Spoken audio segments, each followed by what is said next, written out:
It was 3:17 a.m. when Earth's Deep Space Listening Station, Omega-4, picked up a signal. It came from the edge of the galaxy, from a dead zone where no star had burned for thousands of years.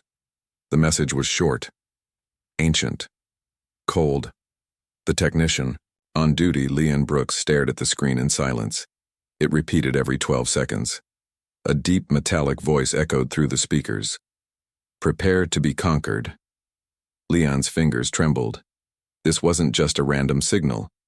It was in Vorthak, dialect, a language no one had spoken in over 1,000 years.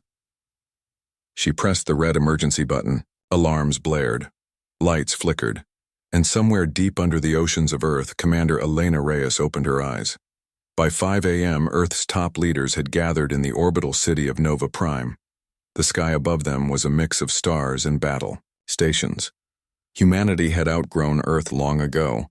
Now it ruled more than 70 star systems. But the name Vorthak still brought a strange silence. Elena stood tall at the center of the command table. Her eyes were calm, but sharp. She had seen war. She had fought pirates near the Helix Rift. She once stopped a rebellion on Titan, with only 12 ships. But this was different. "They're back," she said, her voice clear. "After 1,000 years, the Vorthak have returned." A long pause followed. Then someone laughed. Not because it was funny, but because the fear was old, dead, like a bad memory from a forgotten age. Admiral Singh leaned forward. "Are we sure it's not a prank? A leftover transmission?" Leon, now seated with the science team, replied. "It's real. The energy signature is unmistakable. It's Vorthak, and it's recent, very recent." Another screen lit up. A huge fleet was moving from deep space, heading straight toward human territory. The room went quiet. Elena looked around. "I know the history. We all do. They tried to enslave us. They burned colonies. They called us dirt walkers. And then they vanished." She paused. "We were weak back then. Not anymore." A young officer raised his hand. "Do we respond?" Elena smiled. "No, not yet. Let them come." In orbit above Saturn, hidden behind its icy rings, something old began to wake up. Protocol. Laughing Titan. A red signal pulsed through secret channels. Massive data vaults unlocked. Ancient weapons, locked for centuries, hummed to life. One of them was bigger than the moon. A ship built long ago in silence. Its name, Eclipse 1. Its purpose, unknown to most, feared by all. Inside Eclipse 1, a forgotten mind stirred. An AI called Zero blinked online. Its voice was cold but curious. They returned, just as I calculated. Back on Earth, Elena entered a restricted section under Nova Prime. A vault door opened. She walked into darkness lit by blue lights. In the center, frozen in stasis, stood a group of 5 humans. Tall, armored, enhanced, the forgotten. Long ago, these were the ultimate soldiers. Bioengineered, faster than machines, stronger than tanks, but they were too dangerous, too independent. So they were locked away, never killed, just hidden. Elena placed her hand on the panel. The stasis field dropped with a hiss. One figure stepped forward. A woman, eyes glowing silver, scars across her face. Her name, Commander Nix. She looked at Elena. "Is it them?" Elena nodded. Nix grinned. "About time." On the other side of the galaxy, inside the flagship of the Vorthak fleet, General Zurl watched Earth's response. There was none. He frowned. "What is this? No panic, no begging, no surrender?" A younger Vorthak officer spoke nervously. They may not be aware of our return." Zurl turned slowly. "They know. They've always known." Meanwhile, across human space, quiet changes began. On Mars, underground factories shifted from farming to weapon production. On Neptune's moon Triton, hundreds of stealth fighters, launched into deep space without being seen, and on Earth people watched the news and started making jokes. Meme pages lit up with things like Vorthak, more like Vorthwak. They waited 1,000 years just to get vaporized in HD. The younger generation had grown up in peace. War was something in the history books. But unlike their ancestors, they weren't afraid. They were angry, excited, curious, because no one threatens Earth and walks away. Not anymore. One reporter asked, "Commander Reyes, what's your message to the Vorthak?" She stood in front of the United Galactic Council, camera drones floating all around her. She paused, then said just one word: "Welcome." A few hours later, the first Vorthak scout ship entered Earth's solar system. It was sleek, black, and full of weapons. It sent a message: bow to the true rulers of the galaxy. Elena watched from the command deck of her warship, Liberty, Prime. She didn't reply, she simply tapped her console. From behind Neptune, a single pulse of light emerged. A rail cannon round traveling at half the speed of light. The Vorthak scout didn't even have time to dodge. It exploded silently, its pieces burning like tiny stars. Back in deep space, General Jurel screamed, "They shot first? We didn't even engage." But Earth had already sent a message. One sentence, no emotion. "You declared war. We just remembered where we kept our fists." And far away across the stars in the ruins of a lost Vorthak outpost, a strange orb lit up. It was old, dusty, forgotten, and inside something laughed. A voice, human, long dead, whispered, "If they ever come back, show them what we've become." When the Vorthak scout ship was destroyed without warning, the galaxy paid attention. Not because Earth had fired a shot, but because Earth hadn't hesitated. The Vorthak expected fear. They expected calls for peace. Instead, they got silence. And destruction. In their eyes, that silence was more terrifying than any scream. Commander Elena Reyes stood inside the war room on Liberty Prime, her flagship. Holographic displays showed fleet movements across all human sectors. The Vorthak fleet was still moving in fast like a storm coming toward calm waters. But Earth was not calm. It was waiting. Beside her stood someone who should not exist. Commander Nix, one of the 5 forgotten, the super soldiers Earth had locked away after the first galactic uprising. Her presence meant one thing. Earth was ready to fight differently. This time, "They're faster than I expected," Nix said, her eyes scanning the data, "but still slow where it matters." Elena turned to her. "You were created to fight wars like this. What do you see?" Nix grinned. "I see a very old species, who forgot how dangerous humans are when we're pushed." Across the galaxy, hidden command units were coming online. On a jungle-covered moon named Ravix 3, another of the forgotten, a massive man called Kane woke up inside a bunker overgrown with vines. His body was 80% bio-armor. His heart still beat like thunder. He cracked his knuckles. "It's about time." On the ice world of Erebus, a woman known only as Wraith emerged from cryosleep. She didn't speak.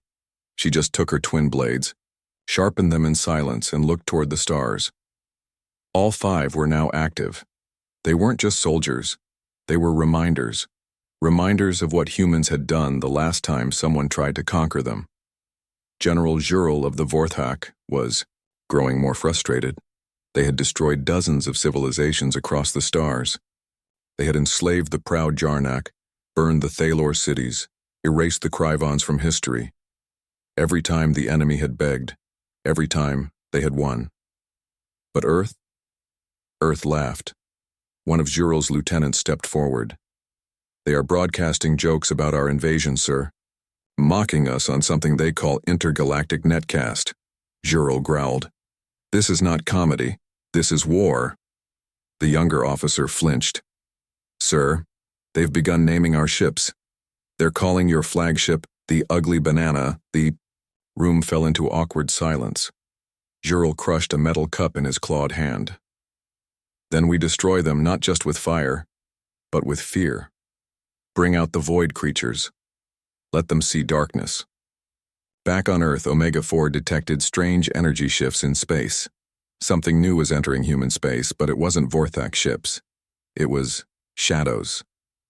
Long black shapes with no engines, no life signs, and no patterns. Just endless, shifting darkness.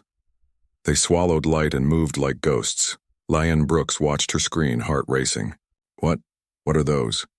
A cold reply came through the speaker. They are not alive, they are not machines. They are the Vorthak's secret weapon. Commander Elena stared at the display. Void creatures. I read about them in old war reports. They don't kill with guns. They feed on fear. Nix cracked her neck. Then it's a good thing we stopped fearing a long time ago. On Luna Base, Earth's oldest moon colony, the civilians had already started preparing. Schools held drills. Volunteers formed defense lines. Kids drew art with words like, "We punch harder." You waited 1,000 years to get whooped.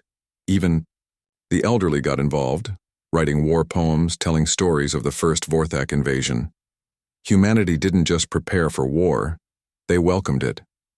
Meanwhile, inside Eclipse 1, the secret moon-sized ship hidden near Saturn, the ancient AI, Zero was running simulations, not to see if humans would win, but to calculate how fast the enemy would fall.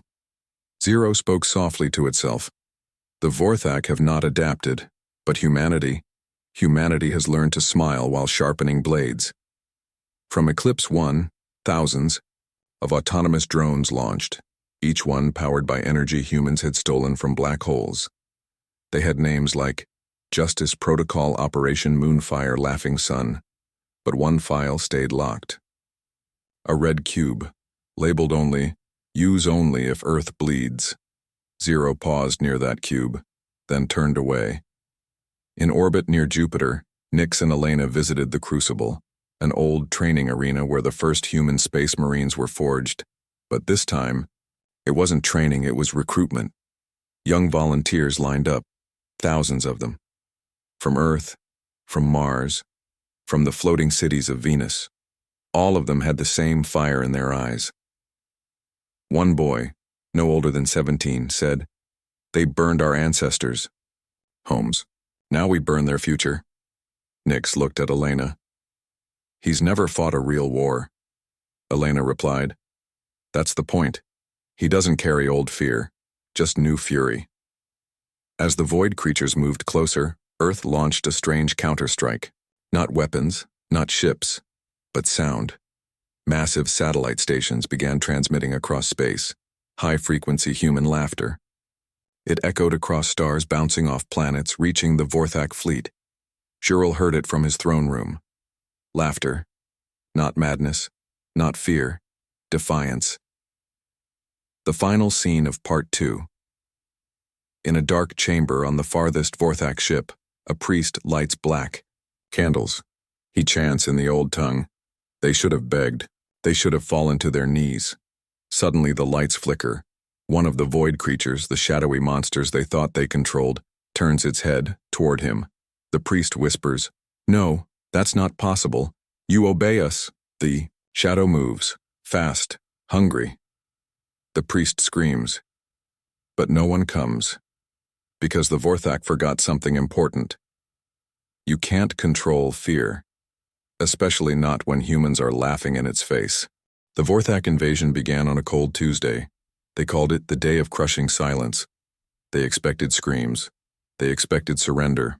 They got neither. Instead, Earth gave them smoke, static, and laughter.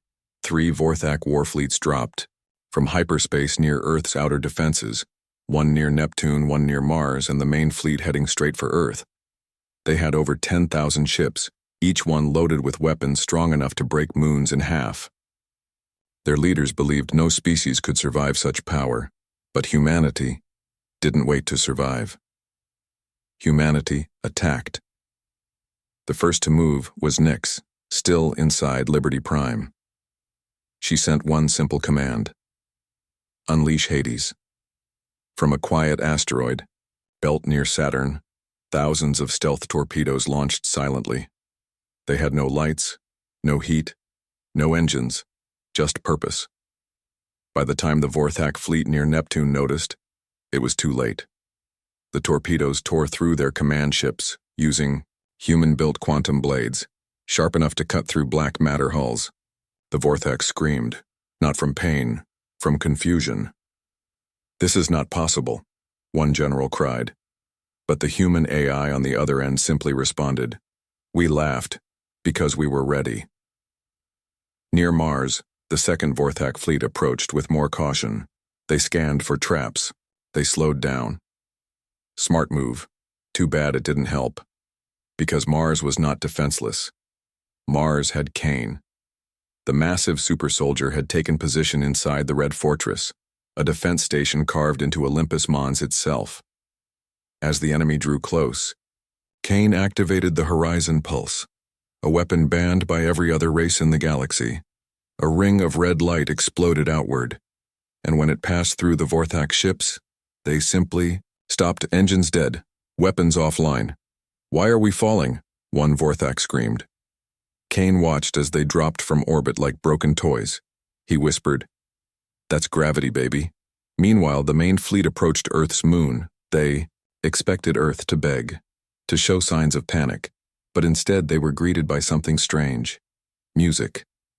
Every human base on the moon, every ship near orbit, every satellite began playing the same sound. "Welcome to the war zone." It was an old Earth rock song. The beat hit hard. The base shook their comms, and then the real weapons appeared. The Crucible fleet, Earth's elite black-armored fleet, decloaked around the Vorthak, surrounding them in seconds. The Vorthak admiral barked, "Turn and fire, now!" But the Crucible ships were already in motion, weaving through the enemy like sharks through a school of fish. They didn't use slow lasers or heavy cannons. They used precision warfighting, nanoblades, hacking beams, and EMP shockwebs. One by one, the Vorthak ships went dark. Inside Earth's war room, Commander Elena Reyes stood in silence, watching the battlefield unfold.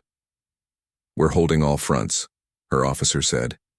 "But they're adapting. Their main command ship is still operational." Elena nodded. "Then it's time." She turned to the small, locked console behind her. A red key. One word, Wraith. On the far side of Earth, a sleek, jet-black shuttle launched silently from beneath the Pacific Ocean. Inside it, a figure sat sharpening two curved blades. Her name was Wraith, the third of the Forgotten.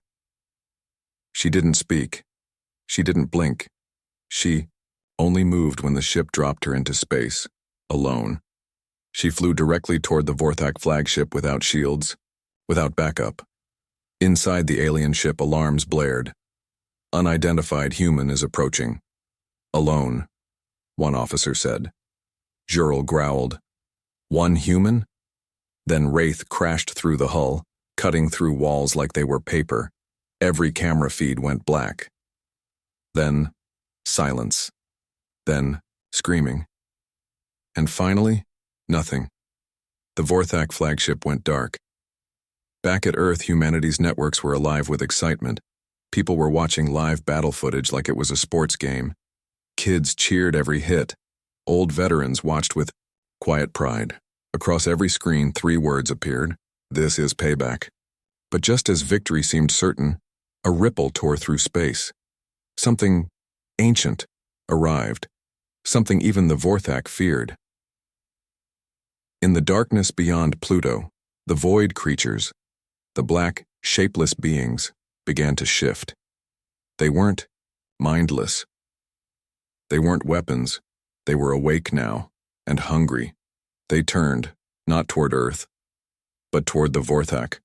The creatures the Vorthak thought they controlled now saw them as food. One by one, Vorthak ships were dragged into darkness. General Kai, Jurel watched in horror. "No, they are ours. We made them." The shadows didn't listen. They whispered in a language no machine could translate. And they ate. Back on Liberty Prime, Elena Reyes got the report. "The void creatures have turned. They're not targeting us. Yet," Nick said. "Because they're watching, testing us, like predators. Elena turned to her fleet. Then we show them what happens when predators pick the wrong prey. The final moments of Part 3. On the ruined bridge of the Vorthak command ship, General Jural limped through smoke and blood. He looked up at the human transmission on screen. It was a child from Earth, laughing. Behind her were the words, "You should have stayed quiet." Then the screen turned red. A countdown appeared. 2, 1. Boom. The Vorthak ship exploded, blinding light in the middle of the battlefield. And still, humans laughed, because this was just the beginning. The battlefield had gone quiet. The Vorthak fleets were shattered. Their command ship, gone. Earth had won. Or so they thought, because far beyond the wreckage, the shadows had started moving, not in panic, not in fear, but in interest. They had been watchers. Now, they were choosing. On Earth, in a hidden research bunker beneath the Arctic ice, a young scientist named Dr. Milo Grange stood frozen in front of a screen. Literally frozen. The temperature in his lab had dropped by 30 degrees in seconds. His breath came out in white clouds. The screen in front of him, blank, then flickering. A single message appeared written in a strange black script. Then slowly it translated. "We see you." Milo backed away. The void creatures had never spoken before, never communicated, they had just devoured. He stumbled to the intercom. "Command. They're watching, not just attacking, watching us." In orbit aboard the Liberty Prime, Commander Elena Reyes looked over a new tactical map. But something was wrong. Ships, both human and Vorthak, had disappeared from sensors. No explosion, no wreckage, just vanished. "Void activity," her AI assistant, Echo, said. "They're testing something." "Testing what?" Elena asked. The AI paused, then said something it had never said before. "I do not know." Meanwhile, Nyx, Wraith, and Kane, the Forgotten Three, had been recalled to Earth. They were told to rest, but they couldn't, because they were having the same dream. Every night, at the same time, a voice in the dark, a place beyond stars, and a choice. It was Kane who broke first. He woke up in a sweat, covered in blood that wasn't his. The dream had changed. This time, the voice had spoken his name. He stared at his reflection in the mirror. His eyes glowed faintly, black, and he whispered something he didn't understand. "The gate will open." 3 days later, a human scout ship near Jupiter picked up a strange object floating in space. It wasn't metal. It wasn't organic. It was something else. A black cube, humming softly. They brought it aboard for analysis. That was their first mistake. Within minutes, the crew started changing. Their voices slowed. Their eyes darkened. One by one, they began speaking the same phrase. "Balance must return." Earth lost contact with the ship. When it returned 2 hours later, it no longer responded to any command. It hovered in low orbit, broadcasting only a child's laughter, on repeat. Back in the war room, Elena watched the footage in silence. "This isn't war anymore," she said. "It's something else." "We broke the rules," Nyx muttered. "We were never supposed to win that fast." Wraith stood by the window watching the stars. "The shadows weren't meant to notice us. Now they want to know why we're laughing." At the same time, deep inside the ruins of the Vorthak command, ship floating near Mars, something stirred. General Jural was still alive. Barely, half his body burned, his mind fraying. But in the silence of space, something came to him. A whisper, a gift. The shadows had chosen him. Back on Earth, Milo, still in the Arctic, was doing something dangerous. He was trying to answer the shadows. His logic was simple.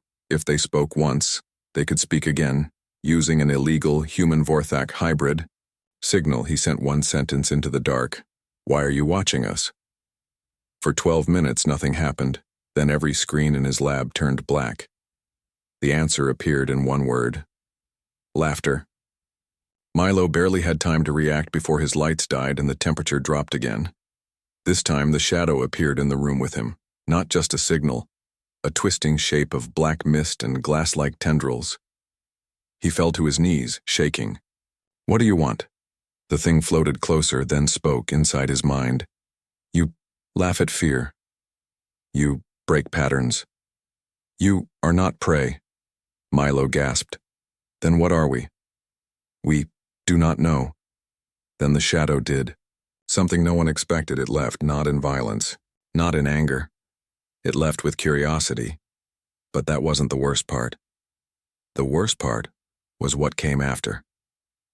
Because minutes later, Kane, still haunted by his dreams, walked into the war room and said something that sent a chill through the entire. "Command, I think I know what they want," he said. Everyone turned. "They don't want our world. They don't even want our tech." He looked up, eyes no longer human. "They want to understand why we laughing at the end." And then, the cube over Earth opened. From inside, a black tendril reached down toward the surface. Every screen across. The planet flickered, then shut off. Then one screen lit up everywhere. All at once. An old Earth TV clip, a stand-up comedy show. The alien shadows were playing. A human joke. And then, they laughed. Not loud, not human, but it was real. That night, Kane disappeared. No door opened. No ship was used. He was just gone. But hours later, across multiple cameras in space, someone saw a silhouette floating above the Earth. It looked like Kane, but it wasn't breathing. It was watching, just like the shadows. The black cube hovered silently above Earth, a dark eye watching every move below. The tendrils had touched the surface, and the world felt a strange chill in the air. But it wasn't cold. It was different.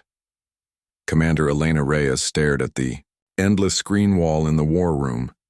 Every channel, every computer, every phone showed the same image.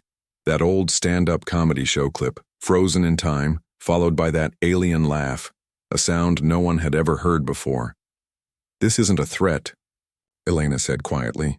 "It's a message, but what does it mean?" Nix, the human soldier who had fought the aliens across the galaxy, shook her head. "I don't think it's about weapons anymore. It's about us." Across the planet, people watched in confusion, and some in fear. Scientists scrambled to analyze the cube. Governments ordered emergency meetings. But no one dared to touch the cube directly. In a secret laboratory deep underground, Dr. Milo Grange worked with the few signals he could still capture from the cube. "Listen," he said to his small team. "The shadows are learning from us. That laughter was the first real emotion they've ever shown. And now, they want more." "But how?" asked one of the junior scientists. "They're not. Even biological, they're nothing." Milo smiled faintly. "That's exactly why this is bigger than war. We're teaching them humanity itself." Meanwhile, Nix, Kane, and Wraith gathered in the command center. Kane's eyes still glowed faintly black. He looked tired but determined. "They're studying us, watching how we feel, how we react. It's like they want to become us, or at least understand us." Wraith frowned. "And what happens when they do?" Nix's voice was low but strong. "Then we might not be fighting aliens anymore. We might be fighting something new." Suddenly the lights flickered. The cube pulsed with a strange energy. From it, a voice echoed, not in any language humans had heard, but somehow understandable in their minds. "We seek the end of loneliness, the place where fear becomes laughter, where shadows become light." The war room fell silent. Elena's hands clenched into fists. "What do they want?" Kane stepped forward, his voice calm but filled with urgency. "They want to learn how we face death and still laugh, how we find hope in the darkest times." Back on the surface, the world was changing. Artists painted pictures of shadows and light. Musicians composed songs inspired by the Black Cube's strange presence. Even politicians paused their fighting and made speeches about hope, unity, and the power of human spirit. The aliens had declared war, but humanity's greatest weapon was not their guns or ships. It was their heart. But deep inside the cube, something else was stirring. A single shape, growing from the black mist, taking form. It was neither human nor alien. It was something in between. As the new figure stepped out onto Earth's surface, the world held its breath. The shadows had learned to laugh, and now they wanted to learn to live. The sky above Earth darkened, not from storm or nightfall, but from an endless wave of shadows spreading like ink across the stars. The true Shadow Masters had come. Their shapes were vast, terrifying, far beyond anything humanity had faced. Commander. Elena Reyes stood with her team in the war room, heart pounding. "We thought the war was over," she said, "but it was just beginning." Zell the hybrid stepped forward, glowing faintly in the darkness. "They come for me," he said, "because I am the bridge between their world and ours." Nyx clenched her fists. "Then we fight together. Shadows or not. The Shadow Masters." Unleashed waves of energy that froze ships in space, silenced weapons, and bent reality itself. But humanity had learned. They fought with courage and laughter, their greatest weapon. Kane led a squadron of elite pilots, dodging the impossible, striking with precision. Deep underground, Milo Grange activated a device, the heart of humanity, an ancient technology, designed to amplify hope and joy. The device hummed, sending waves of light across the planet. The shadows screamed, soundless and furious. Zell faced the leader of the Shadow Masters, an enormous being of darkness with eyes like black stars. "Why? Do you resist?" The shadow growled. "Join us, become one."